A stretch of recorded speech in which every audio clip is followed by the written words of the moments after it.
जब 116 get out from my car. इश्क को अपने सामने हर एक चीज घूमती हुई नजर आ रही थी। ऐसा लग रहा था जैसे उसे दिखना बंद हो रहा हो। अपने सिर पर अपना हाथ रखे वो खुद को संभालने की कोशिश कर रही थी कि तभी केबिन का दरवाजा एक बार फिर से खुला। इश्क ने नजर उठाकर दरवाजे की तरफ भी नहीं देखा। अग्नि उसे इनस नजरों से देखते हुए उसके पास आया और बोला, मानना पड़ेगा तुम्हें, जब जब मैं सोचता हूँ कि अब इनसे ज्यादा तुम क्या ही करोगी। तुम मेरी सोच से भी आगे निकल जाते हो। 1 घंटे में तो तुम मुझे फाइल नहीं दे पाओगी तो तुमने बीमारी का बहाना बनाने का सोच लिया। कितनी मस्त एक्टिंग करती हो ना तुम। इश्क के लिए 10 वक्त खुद को संभालना ही बहुत मुश्किल हो रहा था, लेकिन अन्नी की बात सुनते हुए उसने नजर उठाकर उसकी तरफ देखा। अग्नि डेविल एक्सप्रेशन के साथ उसे देख रहा था। उसने इश्क की कमर पर अपना हाथ रखकर उसे अपने करीब खींचा और बोला, but you are wrong angry bird. यहाँ पर तुम्हारे बहाने नहीं चलने वाले। अगर 1 घंटे के अंदर अंदर तुमने मुझे वो फाइल नहीं दी तो मैं तुम्हें इस ऑफिस से निकाल दूंगा, और याद रखो यहाँ पर तुम्हारा 1 महीने वाला ड्रामा नहीं चलेगा। बोलते हुए उसने इश्क को छोड़ दिया। अनी अपना फोन इश्क के डेस्क पर भूल गया था और वो वापस अपना फोन उठाने ही आया था। इश्क उसकी तरफ देखते ही रह गई और अग्नि अपना फोन उठाकर केबिन से बाहर चला गया। उसके कानों में अग्नि की कही हुई बात गूंज रही थी, अगर 1 घंटे के अंदर अगर तुमने मुझे वो फाइल नहीं दी तो मैं तुम्हें इस ऑफिस से निकाल दूंगा। इश्क की आंखों से आंसू की एक बूंद बह निकली।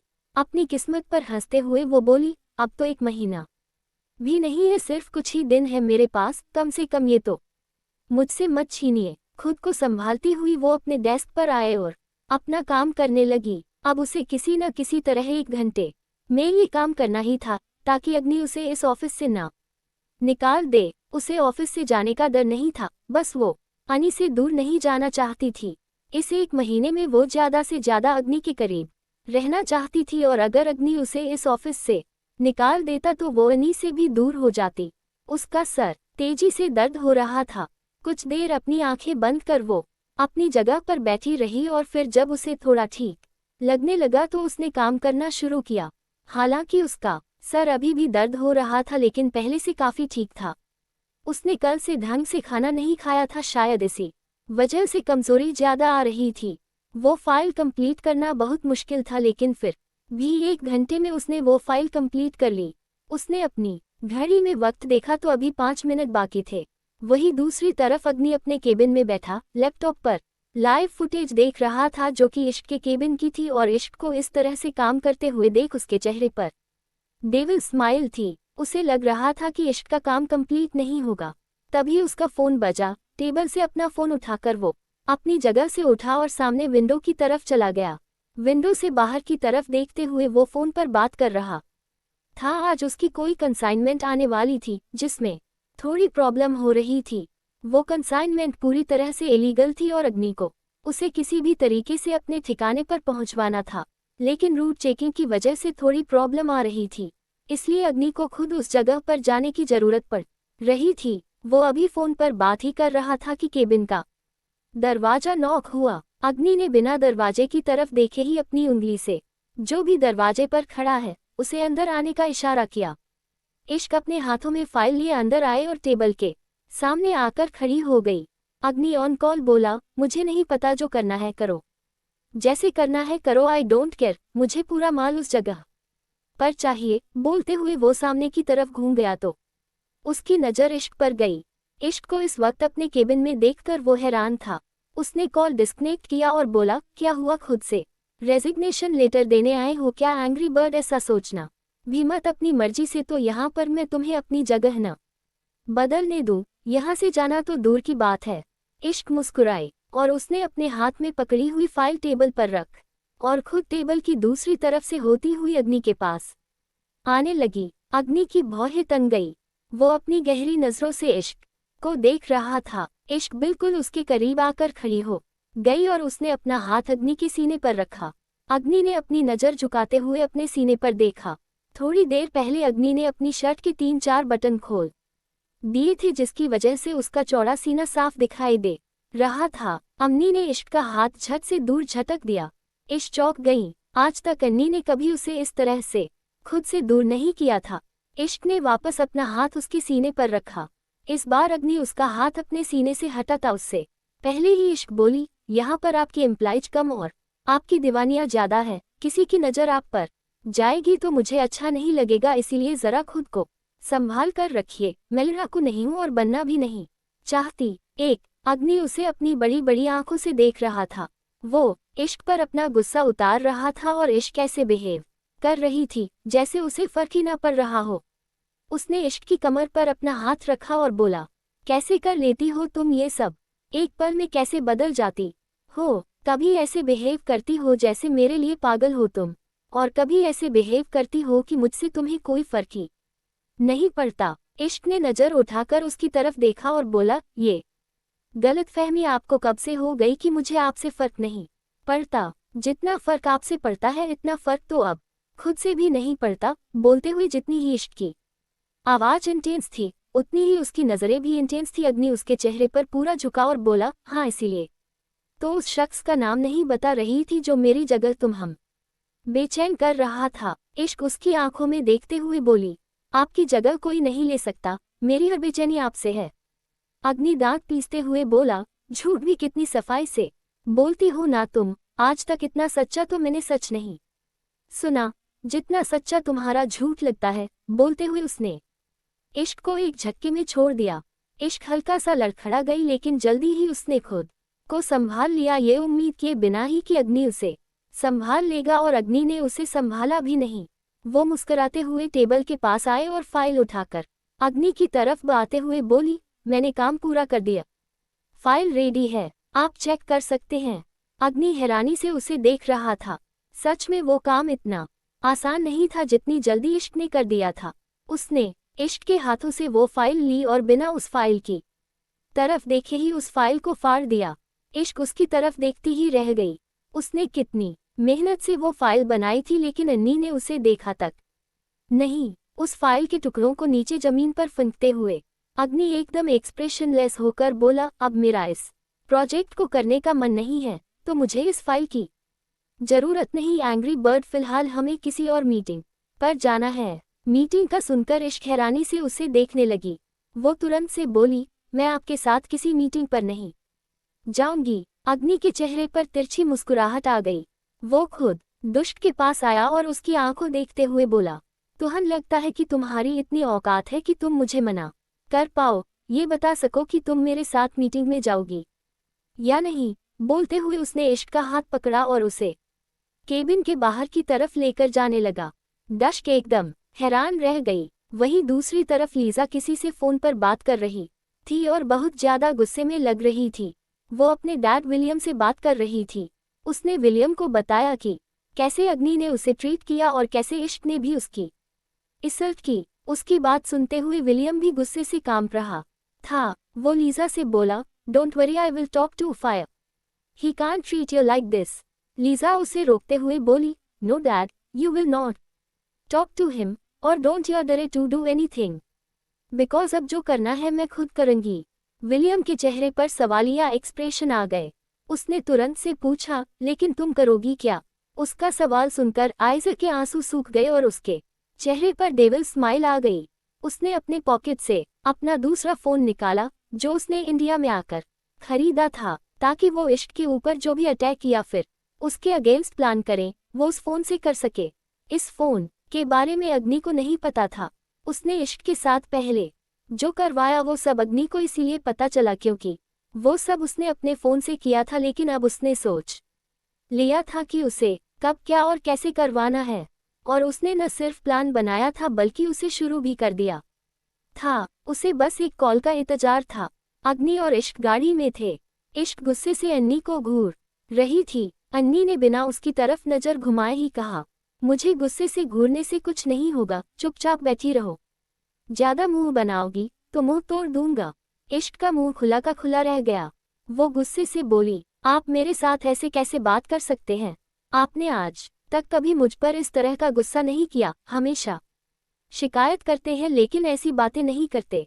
अन्नी एक्सप्रेशनलेस होकर बोला, मेरी मर्जी, मैं जैसे मर्जी बात करो और मुझसे प्यार की उम्मीद मत करना। उम्मीद करनी है तो उससे करना जिसके लिए कल तड़प रही थी। इश्क के होठों पर एक हल्की सी मुस्कुराहट आ गई। उसे ऐसा लग रहा था जैसे अग्नि जालस फील कर रहा है और उसका वो जालस से हुआ लाल चेहरा देखते हुए इश्क को मजा आ रहा था। इश्क वापस सामने की तरफ देखने लगी और बोली, ये भी आप ठीक कह रहे हैं, मैं आपसे उम्मीद ही क्यों करूं? और वैसे भी मैं आपसे उम्मीद नहीं करने वाली, क्योंकि मैं जानती हम आपसे तो मुझे प्यार मिलेगा ही नहीं। अग्नि ने तिरछी नजरों से देखा और बोला, हाँ, इसीलिए किसी और से प्यार की उम्मीद शुरू कर दी तुमने? इश्क हल्का सा मुस्कुराए और बोली, काश वो उम्मीद पूरी हो जाए। अग्नि का स्टीयरिंग पर रखा हुआ हाथ मुड़ी में कस गया। उसने फिर भी खुद को नॉर्मल किया और बोला, तो मुझे क्यों बता रही हो? अपनी उम्मीद अपने पास ही रखो। इश्क ने उसकी तरफ देखा और अपने कंधे उछालकर बोली, मैंने आपको कहाँ बताया, आप खुद बात कर रहे हैं। इक्वल्स, मैं तो बस आपकी बात का जवाब दे रही हूँ। अब आपको मुझसे बात नहीं करनी तो मत कीजिए। मैं तो आपके साथ जबरदस्ती नहीं कर रही। अब तो अग्नि का और भी ज्यादा दिमाग खराब होने लगा था। उसने इश्क की तरफ देखा और बोला, तुम्हारे कहने का मतलब क्या है कि तुम मुझसे बात ही नहीं करना चाहती? इश्क ने भी उसकी तरफ देखा और बोली, मैंने ऐसा कब कहा? वो तो आप खुद से सोच रहे हैं। अब आपको जो सोचना है आप सोच सकते हैं, मैं आपको सोचने पर मजबूर नहीं कर रही। अग्नि उसकी बातें सुनकर पूरी तरह से झल्ला गया। उसने एक झटके में गाड़ी रोकी और गुस्से से इश्क को देखते हुए बोला, गाड़ी से नीचे उतरो। इश्क के चेहरे की हवाएं उड़ गईं। उसने बिल्कुल नहीं सोचा था कि अग्नि इतना ज्यादा फ्रस्ट्रेट हो जाएगा कि उसे यूं बीच रास्ते में ही छोड़ देगा। उसने गाड़ी से बाहर की तरफ देखा तो शाम होने ही वाली थी। वो मायूसी से भरे चेहरे से बोली, आप मुझे यहाँ पर अकेला छोड़कर जाएंगे? अग्नि गुस्से से दांत पीसते हुए बोला, I said get out from my car dam. इश्क ने कुछ नहीं कहा, बस चुपचाप गाड़ी में बैठी रही। अग्नि ड्राइविंग सीट से बाहर निकला और तेज कदमों से इश्क वाली तरफ आया। उसने दरवाजा खोला और इश्क का हाथ पकड़कर उसे लगभग खींचते हुए गाड़ी से बाहर निकाला। इश्क उसकी तरफ देखती ही रह गई। अग्नि गाड़ी पर अपने दोनों हाथ रखकर उसके चेहरे पर झुका और बोला, एक बात मेरी कान खोल कर सुन लो तुम। अगर तुम्हें लगता है ना कि तुम्हारे मुंह से किसी और का जिक्र सुनकर मुझे बुरा लग रहा होगा या मेरा दिल जल रहा होगा, तो ऐसा कुछ भी नहीं है। तुम्हें जिसके साथ जो करना है करो, मुझे कोई फर्क नहीं पड़ता। फर्क तब पड़ता जब तुम मेरी होती। जब मैं तुम्हें अपनी ही नहीं मानता तो तुमसे फर्क क्या पड़ेगा? हम क्या लगता है कि तुम अपनी बातों में मुझे उलझा सकती हो? मेरे मुंह से कुछ ऐसा निकलवा सकती हो जिसे सुनकर तुम्हें अच्छा लगे? तो सॉरी एंग्री बर्ड, तुम गलत सोच रही हो। ये अन्नी सिंह राठौर तुम्हें खुश करने के लिए नहीं बैठा। वो शख्स जो भी है और उसके साथ तुम्हारा जो भी है, तुम रहो उसमें खुश। I don't care. अभी अग्नि बोल ही रहा था कि इश्क ने उसके गिरेबान को पकड़कर पूरा उसे अपने ऊपर झुका लिया। अन्नी को जैसे एक झटका सा लगा। इश्क ने अपने दोनों हाथ उसके चेहरे पर रख दिए। अग्नि गुस्से से उसे देखते हुए बोला, हाउ डेयर यू। अभी उसके बाद पूरी भी नहीं हुई थी कि इश्क ने उसके होठों पर अपने होंठ रख दिए और उसे पैशनेट होकर किस करने लगी। अग्नि की आंखें बड़ी हो गई। उसने इश्क को खुद से दूर करना चाहा लेकिन कर ही नहीं पाया। इश्क बहुत ही ज्यादा प्यार से उसके होठों पर किस कर रही थी। हालांकि उसे ज्यादा डीप किस करना नहीं आता था, लेकिन फिर भी वो अपनी तरफ से पूरी कोशिश कर रही थी। पर फिर भी जो उसके होठों से अन्नी को गुदगुदी हो रही थी, उससे जैसे अग्नि की जान निकल रही थी। उसने इश्क की कमर पर अपने दोनों हाथ कसे और उसे अपनी तरफ खींचते हुए खुद भी उसे किस करने लगा। अब इश्क अग्नि पर नहीं बल्कि अग्नि इश्क पर हावी हो रहा था। दोनों बीच रास्ते में सड़क के किनारे खड़े एक दूसरे को पागलों की तरह चूम रहे थे। अन्नी के हाथ लगातार इश्क की कमर पर कसते जा रहे थे और इश्क उसके बालों में अपने हाथ चलाने लगी थी। दोनों के दिल जो पूरी तरह से जल रहे थे, अब जैसे उन्हें ठंडक सी मिल रही थी। तकरीबन 10 मिनट तक दोनों यूं ही एक दूसरे को किस करते रहे। अन्नी ने इश्क की सांसों को धीरे होते हुए महसूस किया तो उसके होठों को छोड़ा। जब उसे समझ आया कि हुआ क्या, तो वो गुस्से से इश्क को देखते हुए बोला, तुम्हारी हिम्मत भी कैसे हुई मुझे किस करने की? समझती क्या हो खुद को? कुछ भी करोगी? ज्यादा पंख निकलने लगे हैं तुम्हारे। क्या तुम भूल गई हो कि सिर्फ कुछ ही दिनों के लिए हो तुम मेरी जिंदगी में? इश्क मुस्कुराते हुए बोली, ये बात तो मैं कभी नहीं भूल सकती। अग्नि अभी भी गुस्से से देख रहा था। इश्क ने एक बार फिर से उसका गिरेबान पकड़कर उसे अपने ऊपर खींचा। और बोली, आज सुबह आपने मेरा मुंह बंद करने के लिए मुझे यूं ही किस किया था, अब मैंने अपना बदला ले लिया। आप चाहे तो दोबारा से ऐसा कुछ कर सकते हैं। बोलते हुए उसके चेहरे पर शरारत भरी मुस्कुराहट थी। अग्नि के चेहरे पर उसकी फ्रस्ट्रेशन साफ दिखाई दे रही थी। उसने इश्क के हाथों को अपने गिरेबान से हटाया और गाड़ी का दरवाजा खोला। इश्क थोड़ा हैरान हुई, लेकिन फिर मुस्कुराते हुए अनी की तरफ देखकर बोली, आप तो मुझे यहाँ छोड़कर जाने वाले थे ना।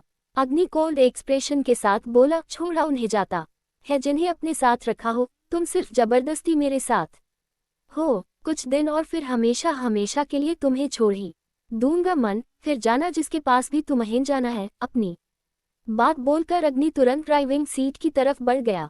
विंडो खोलकर वो गाड़ी में बैठा। इश्क अभी भी बाहर ही खड़ी थी। अग्नि गुस्से से स्टीयरिंग पर अपने हाथ रख सामने की तरफ देख रहा था और इश्क अपनी गहरी नजरों से उसे देख रही थी। अग्नि बिना उसकी तरफ देखे ही बोला, गाड़ी में बैठो। इश्क मुस्कुराए और गाड़ी के अंदर बैठ गई। अग्नि का गुस्सा बढ़ने लगा था। उसने गाड़ी स्टार्ट की और गाड़ी आगे बढ़ाने ही लगा था कि इश्क पूरी तरह से उसकी तरफ घूमी और उसके चेहरे को अपने हाथों में थाम अपनी तरफ किया। वो अनी की आंखों में देखते हुए बोली, आपके अलावा कभी इस इश्क ने ख्वाबों में भी किसी से इश्क नहीं किया। बेचैन बहुत होती हूँ मैं आपकी बाहों में भी और आपकी बाहों से अलग होकर भी, और ये बेचैनी कभी किसी और से नहीं होगी। आपके अलावा जिंदगी में न कोई आया न कोई आएगा। छोड़ दीजिएगा आप इस इश्क को बेशक से, लेकिन ये इश्क मर कर भी आपके साथ ही होगी। अग्नि का दिल जोरों से धड़क उठा। इश्क थोड़ा सा ऊपर उठी और उसने अग्नि के माथे पर अपने होंठ रख दिए। मुस्कुराते हुए उसे देख इश्क वापस अपनी सीट पर बैठी। अग्नि अभी भी उसे देख रहा था। उसे बेचैनी सी होने लगी थी, जैसे कुछ ऐसा हो रहा हो जो उससे उसका सब कुछ छीन लेगा। आज पहली बार उसे अपनी जिंदगी में इस तरह की बेचैनी हो रही थी। इश्क बिना उसकी तरफ देखे ही बोली, हमें देरी हो रही है। तभी उसे अग्नि की गहरी गहरी सांसों की आवाज आई। उसने अग्नि की तरफ देखा तो अग्नि एकदम एक्सप्रेशनलेस अपनी जगह पर बैठा इश्क की तरफ ही देख रहा था। वो इश्क को देखते हुए बोला, प्लीज चली जाओ ना। मुंह छोड़कर इश्क ने कुछ नहीं कहा, बस अपना हाथ अग्नि के हाथ पर रखकर अपने होठों के पास लेकर आए और हल्का सा चूम कर बोली, चली जाऊंगी। बोलकर उसने उसके हाथ को छोड़ा नहीं बल्कि अपने सीने के पास रख लिया। अग्नि ने गाड़ी आगे बढ़ा दी। बेचैनी थोड़ी कम हुई थी लेकिन पूरी तरह से खत्म नहीं हुई थी। उसकी धड़कन अभी भी नॉर्मल नहीं हुई थी। वही इश्क विंडो से बाहर की तरफ देखने लगी थी और उसकी आंखों से आंसू की कुछ बूंदें लुढ़क कर उसके होठों पर आई। उसने अपने होंठों पर से उन आंसुओं की बदी को अपनी उंगलियों से साफ किया और मन ही मन बोली, जलन की बात करते हैं आप। यहाँ तो मेरे आंसू ही मेरे होंठों से बैर रखते हैं। छुअन इन पर महसूस होती है जब आपकी, तो ये जलन के मारे उन्हें हटाने के लिए मेरी कमबख्त आंखों से निकल पड़ते हैं। जब 117 योजक चिन्ह मरहम बनना चाहती हूँ। अग्नि और इश्क दोनों गाड़ी में थे और अग्नि गाड़ी ड्राइव कर रहा था। पिछले 1 घंटे से वो गाड़ी ड्राइव कर रहा था। ना वो कहीं रुक रहा था और ना ही इश्क को बता रहा था कि वो जा कहाँ रहे हैं। इश्क को कुछ समझ नहीं आ रहा था कि अग्नि के दिमाग में चल क्या रहा है। वो बस इंतजार कर रही थी कि गाड़ी कहीं तो रुके और उसका पता चले कि वो लोग आए कहाँ है। अब तो बाहर भी अंधेरा हो चुका था। तभी अग्नि का फोन बजा। अग्नि ने कॉल रिसीव किया और सामने वाले से कहा, जैसा मैंने बताया था बिल्कुल वैसा ही होना चाहिए। अगर 1% भी गाड़ी इधर से उधर हुई तो आइंदा तुम गाड़ी चलाने लायक नहीं रहोगे। इश्क को समझ नहीं आ रहा था कि अग्नि अब किसको गाड़ी ड्राइव करना सिखा रहा है, जबकि उसे खुद अग्नि की ड्राइविंग पर शक हो रहा था, जो पिछले 1 घंटे से यही डिसाइड नहीं कर पा रहा था कि उसे जाना कहाँ है। अब तो वो दोनों शहर से काफी बाहर की तरफ आ चुके थे। तभी अग्नि ने गाड़ी रोकी, लेकिन गाड़ी रुकने पर इस बार इश्क को खुशी नहीं बल्कि परेशानी होने लगी, क्योंकि उनकी गाड़ी बहुत सुनसान रास्ते पर रुकी थी। आसपास न ही कोई ढाबा नजर आ रहा था और न ही कोई ऐसी जगह जहां पर अग्नि को काम हो। अग्नि इश्क की तरफ देखते हुए बोला, गाड़ी से मत उतरना।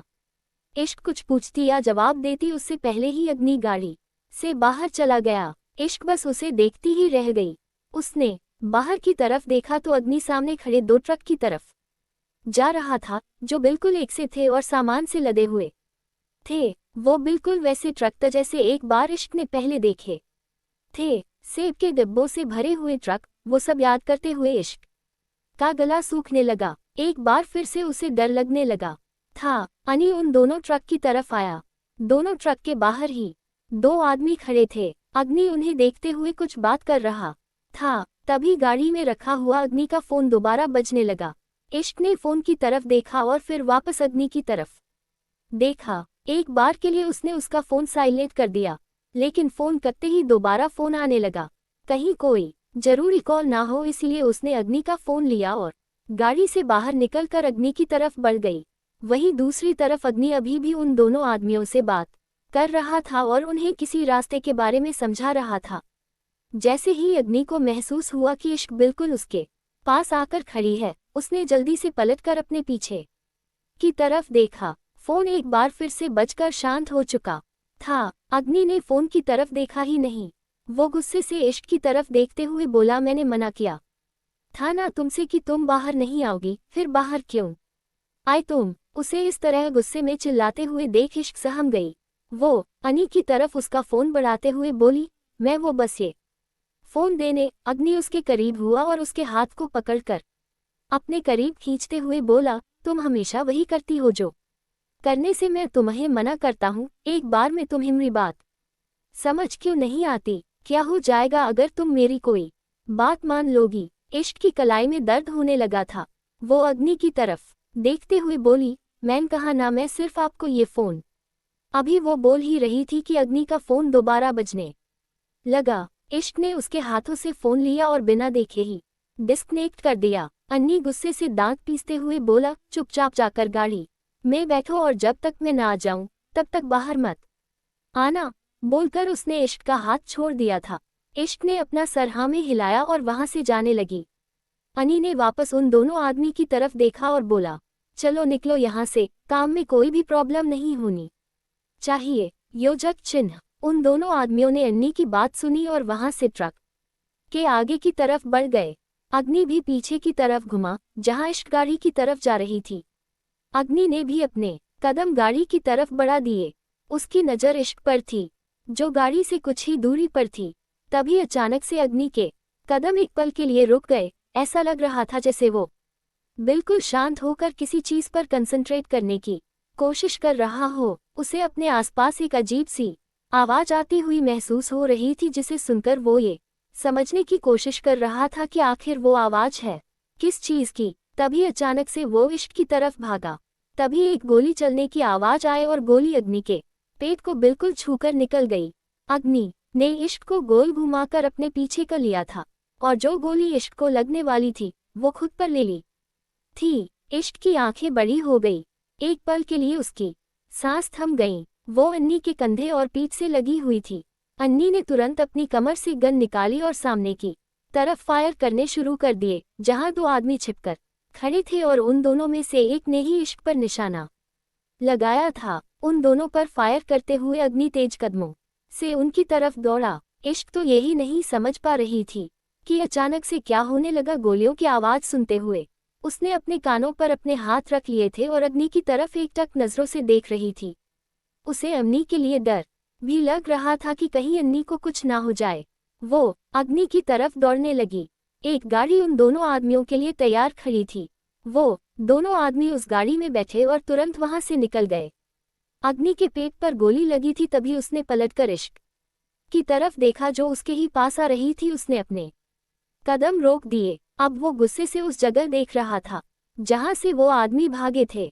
अग्नि के चेहरे पर उसका दर्द साफ दिखाई दे रहा था। पसीने से वो पूरा लथपथ हो चुका था। इश्क उसके पास आए और कांपते हुए उसे देखती रही। अग्नि ने अपने पेट पर अपना हाथ रखा हुआ था, जहां से खून बह रहा था। गोली हालांकि उसे छूकर लगी थी, लेकिन फिर भी काफी गहरा घाव आया था। इश्क की आंखों से आंसू बहने लगे थे। वो उसके पेट पर हाथ लगाने को हुई, लेकिन उसका हाथ बहुत बुरी तरह से कांप रहा था। अग्नि अपने दूसरे हाथ में पड़ी हुई गन को वापस अपनी कमर में डाला और डश की कमर को पकड़ अपने करीब खींचते हुए बोला, कहा था ना तुमसे गाड़ी से बाहर मत निकलना। इश्क को कुछ समझा नहीं आ रहा था कि आखिर हो गया रहा है। ये दूसरी बार था जब डश पर अटैक हुआ था। और दोनों बार ही अग्नि ने उसे बचाया था। अन्नी के पेट से खून लगातार बह रहा था। इश्क रोते हुए अग्नि से बोली, प्लीज जल्दी डॉक्टर के पास चलिए। इश्क की बात सुनकर अग्नि का चेहरा और भी ज्यादा गुस्से से लाल हो गया। उसने इश्क का हाथ कसकर पकड़ा और उसे खींचते हुए गाड़ी की तरफ लेकर गया। उसने इश्क के लिए दरवाजा खोला और अंदर की तरफ इशारा करते हुए बोला, गाड़ी में बैठो। इश्क रोते हुए बोली, लेकिन आप गाड़ी ड्राइव कैसे करेंगे? देखिए कितना खून बह रहा है, प्लीज एम्बुलेंस एम्बुलेंस बोलते हुए उसने अपने सिर पर अपना हाथ रखा।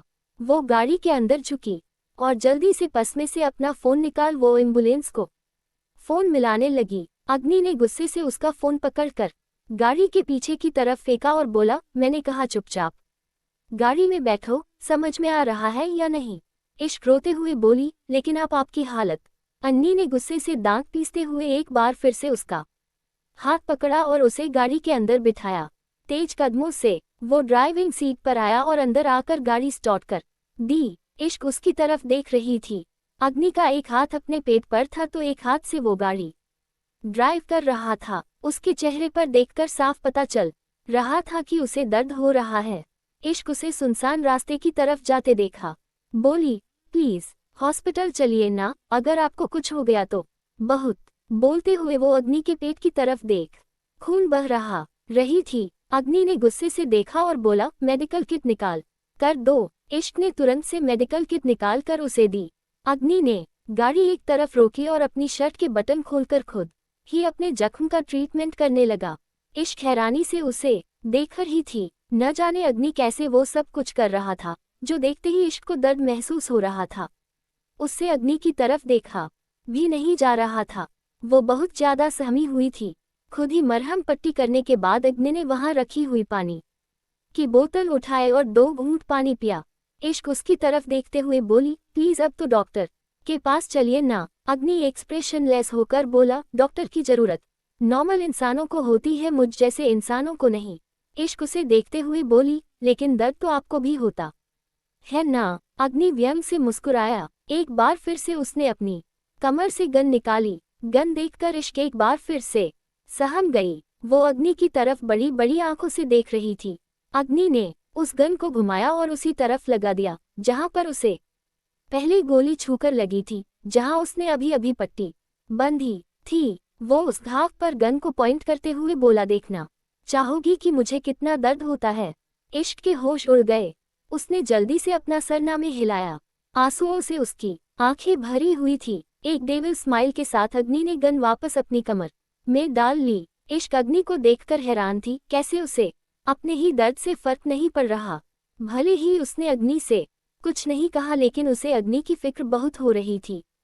अगर जख्म गहरा हुआ तो कहीं अग्नि को कुछ हो ना जाए, ये सोच सोचकर उसकी जान निकल रही थी। अग्नि एक बार फिर से गाड़ी स्टार्ट करने लगा। इश्क उसे रोकते हुए बोली, प्लीज गाड़ी कुछ देर रुकी रहने दीजिए ना। अन्नी ने एक्सप्रेशन लेस होकर उसे देखा और बोला, क्यों? इश्क नहीं चाहती थी कि अन्नी दर्द में भी ड्राइव करे, लेकिन उसे समझ नहीं आ रहा था कि वो अग्नि को क्या कहें।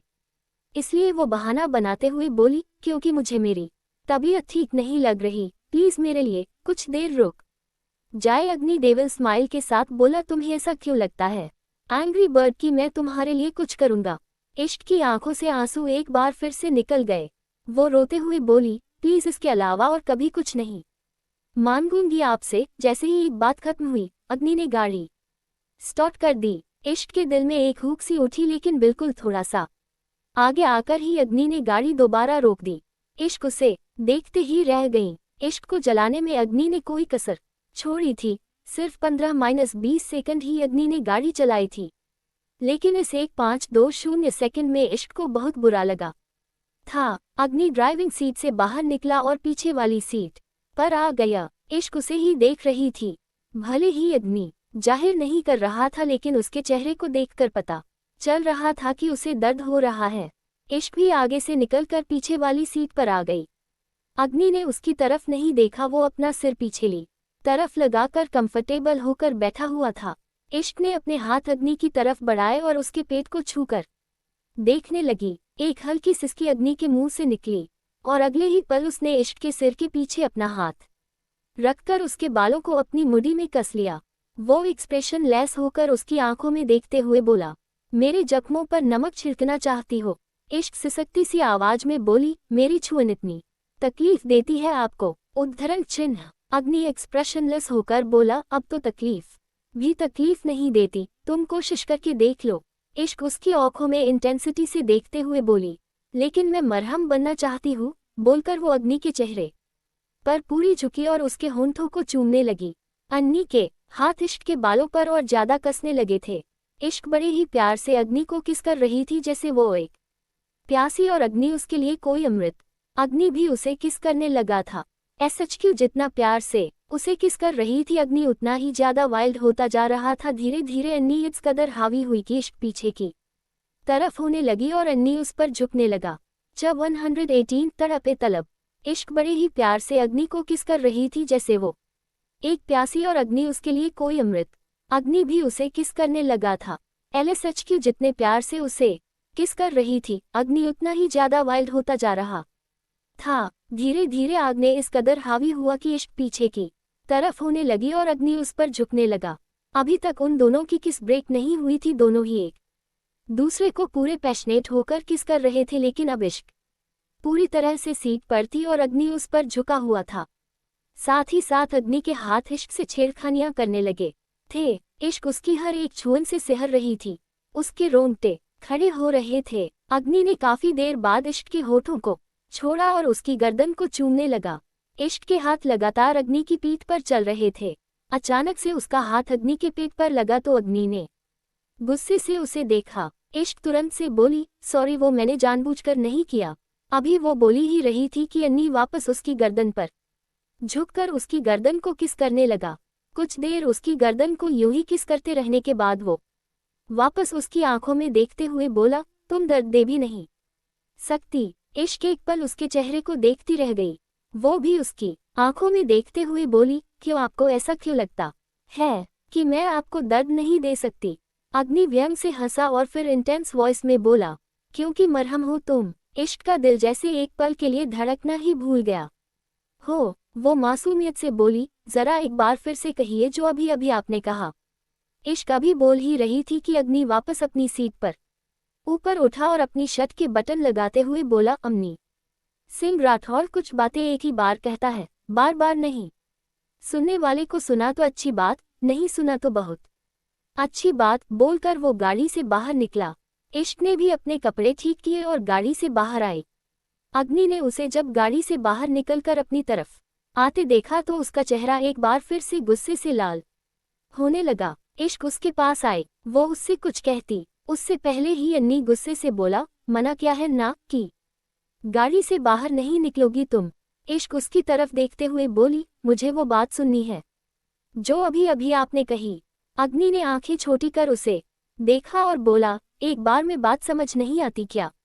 इश्क उसके बिल्कुल करीब हुई और उसके सीने पर अपना हाथ रख कर बोली, समझ तो मुझे आपके बिना कहे भी सब कुछ आ जाता है, लेकिन कुछ बातें सुनते कान है, लेकिन वो बातें असर दिल को पहुंचाती है। बस मुझे एक बार फिर से वो ठंडक महसूस करनी है।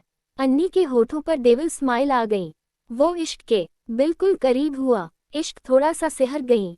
अग्नि उसकी गर्दन पर झुका और जैसे ही उसकी गर्म सांसें इश्क को अपनी गर्दन पर महसूस हुई, वो हल्का हल्का सहने लगी। अन्नी अपनी गर्म सांसें उसकी गर्दन पर छोड़ते हुए बोला, ठंडक देने के लिए नहीं हूँ, अगर गर्मी चाहिए तो बताओ। कार भी इतना खराब ऑप्शन नहीं है फॉर अ हॉट नाइट। उसकी बातों का मतलब समझ इश्क की आंखें बड़ी हो गई। उसने अपना चेहरा घुमा लिया। अग्नि के चेहरे की वो डेविल स्माइल और भी ज्यादा लंबी हो गई। तभी उसे कुछ ही दूरी से अजीब सी आवाज आने लगी। अम्नी के कान एक बार फिर से खड़े हो गए। उसने अपनी कमर से गन निकाली और उस तरफ बढ़ा जहां से वो आवाज आ रही थी। इश्क जल्दी से उसका हाथ पकड़कर उसे रोकते हुए बोली, नलीज अब कहीं मत जाए ना, हम चलते हैं यहाँ से। अन्नी ने गुस्से से उसकी तरफ देखा और बोला, मुझे बिल्कुल नहीं पसंद जब कोई मुझे इस तरह से रोके, आइंदा इस बात का ध्यान रखना। इश्क ने उसके बात सुनी, लेकिन उसकी बात सुनकर भी उसके हाथ पर रखा हुआ इश्क का हाथ ढीला नहीं हुआ, बल्कि और ज्यादा कस गया। अग्नि ने तिरछी नजरों से उसे देखा। आखिर इश्क का जिद्दीपन हर बार उसके सामने आ ही जाता था। इश्क एक बार फिर से उसके करीब हुई और बोली, आपके लिए ना तो अपनी जान मायने रखती है, ना ही किसी और की, लेकिन मेरे लिए आप बहुत मायने रखते हैं। अगर आपको कुछ हो गया तो मेरी दुनिया खत्म हो जाएगी। अन्नी हल्का सा हंसा। उसने अपने हाथ से, जिसमें उसने गन पकड़ी हुई थी, वो हाथ इश्क के सिर के पीछे रखा और उसके चेहरे को बिल्कुल अपने करीब करके बोला, इस दुनिया में कोई पैदा नहीं हुआ जो अग्नि सिंह राठौड़ को खत्म कर सके। अगर कभी अग्नि सिंह राठौड़ खत्म हुआ तो उसे खत्म करने वाला खुद अग्नि सिंह राठौड़ होगा। इसके अलावा उसे खत्म करने की औकात किसी में नहीं। बोलते हुए अग्नि का चेहरा बहुत ज्यादा सख्त था। इश्क का भी गला सूखने लगा। अग्नि ने उसके सिर के पीछे से अपना हाथ हटाया और उसके दूसरे हाथ को छोड़कर उस तरफ गया जहां से वो आवाज आ रही थी, लेकिन धीरे धीरे जैसे जैसे वो आवाज साफ होती जा रही थी, अन्नी के चेहरे के एक्सप्रेशन बदल रहे थे। कुछ ही दूरी पर उसे एक गाड़ी नजर आई जिस पर एक लड़की बैठी थी और उस लड़की के साथ ही एक लड़का भी खड़ा था। अन्नी उन दोनों को देखकर घुमा और वापस जाने लगा। तभी उसकी आंखें बड़ी हो गई क्योंकि इश्क भी उसके पीछे पीछे ही आ गई थी। अब अग्नि गुस्से से इश्क को देख रहा था। तभी पीछे से एक आवाज आई, हे ब्यूटीफुली गर्ल। उस आवाज को सुनकर इश्क ने पीछे की तरफ देखा। तभी वो लड़का और लड़की दोनों अग्नि और इश्क के पास आए।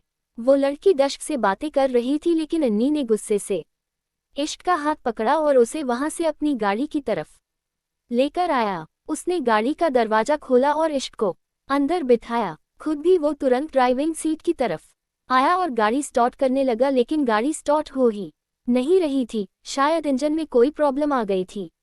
वो फुर्ती से गाड़ी से बाहर निकला और बोनट खोलकर गाड़ी चेक करने लगा। इश्क को डर लगने लगा था।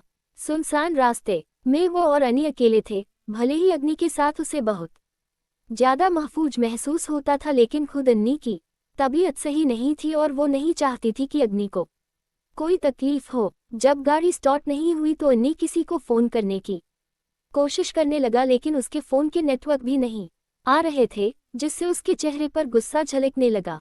तभी वो लड़का और लड़की दोनों एक बार फिर से उसके सामने आए। दोनों गाड़ी में थे। इस बार वो लड़का गाड़ी से बाहर आया। उसे लड़के का नाम निर्भय सिंह राठौड़ था और उसके साथ उसकी बीवी तारा निर्भय सिंह राठौड़ थी। अग्नि की गाड़ी खराब देखकर उन्होंने अग्नि को हेल्प ऑफर की। अग्नि ने उन्हें पहले मना कर दिया, लेकिन जब उसने इश्क की हालत देखी जो ठंड से ठिठुर रही थी और उसके चेहरे पर भी थकावट नजर आ रही थी, उसे देखते हुए अग्नि ने उनकी हेल्प के ऑफर को एक्सेप्ट कर लिया, क्योंकि वो इश्क को लेकर कोई रिस्क नहीं लेना चाहता था। निर्भय सिंह राठौड़ और तारा सिंह राठौड़ पास के ही एक फार्म हाउस में एक म्यूजिक नाइट पर आए हुए थे। कुछ ही देर में उन दोनों के साथ अन्नी और इश्क उस फार्म हाउस में आए। अग्नि को वहां पर हर कोई जानता था। निर्भय ने तारा को इशारा किया तो तारा इश्क को अपने साथ अंदर रूम में ले गई ताकि उसके कपड़े चेंज करवा सके। वही अन्नी ने अपने कपड़े गाड़ी में ही चेंज कर लिए थे, क्योंकि वो हमेशा अपने साथ एक्स्ट्रा क्लॉथ रखता था। अग्नि को अपने साथ लेकर निर्भय गार्डन एरिया की तरफ आया, जहां पर सारे गेस्ट आए हुए थे।